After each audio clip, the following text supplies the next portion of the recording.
एक बार की बात है, गर्मियों की एक शाम थी। गांव की गलियों में सूरज ढलने को था, पर एक अजीब सी ठंडी हवा चल रही थी। तभी अचानक दूर से एक पुरानी सी सीटी बजने की आवाज आई। गांव के बच्चे चौंक गए, क्योंकि ये सीटी हर दिन ठीक शाम को सुनाई देती थी और उसके बाद कोई ना कोई बच्चा गायब हो जाता था। इसी सीटी के साथ आता था आइसक्रीम वाला भूत। लंबा, डरावना, चेहरा पिघली हुई आइसक्रीम की तरह बहता हुआ, और उसकी ट्रॉली से अजीब सी गंध आती थी। उसके हाथ में चमकती सी सीटी थी, जिसे बजाकर वो बच्चों को सम्मोहित करता था। आइसक्रीम खाओ और हमेशा के लिए मीठे सपनों में खो जाओ। उसकी गूंजती आवाज बच्चों के कानों में शहद की तरह घुल जाती।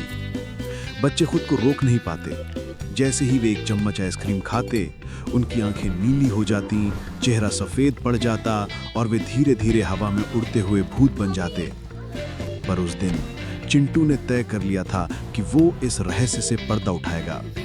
वो छिपकर सारी घटना देख रहा था। उसे समझ आ गया कि ये कोई मामूली भूत नहीं, बल्कि एक शापित आत्मा है जो बच्चों की आत्माएं चुरा कर जी रहा है। चिंटू डर जरूर गया, लेकिन हिम्मत नहीं हारी। अगली शाम जब फिर से सीटी बजी और भूत आया, तो चिंटू उसके सामने खड़ा हो गया।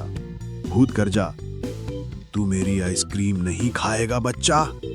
चिंटू ने जेब से एक चमकदार दर्पण निकाला और कहा, तेरी आइसक्रीम नहीं, तेरे झूठे सपनों को खत्म करने आया हूं। जैसे ही भूत ने अपना चेहरा दर्पण में देखा, वो चीख पड़ा।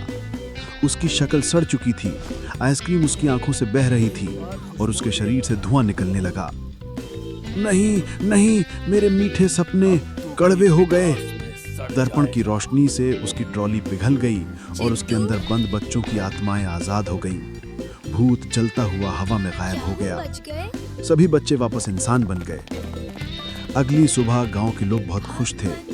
चिंटू हीरो बन चुका था। चिंटू ने मुस्कुराते हुए कहा, अब से कोई अनजान आइसक्रीम वाले से आइसक्रीम नहीं खाएगा। लेकिन तभी एक बेहद धीमी सी सीटी फिर से कहीं दूर से आई। P P.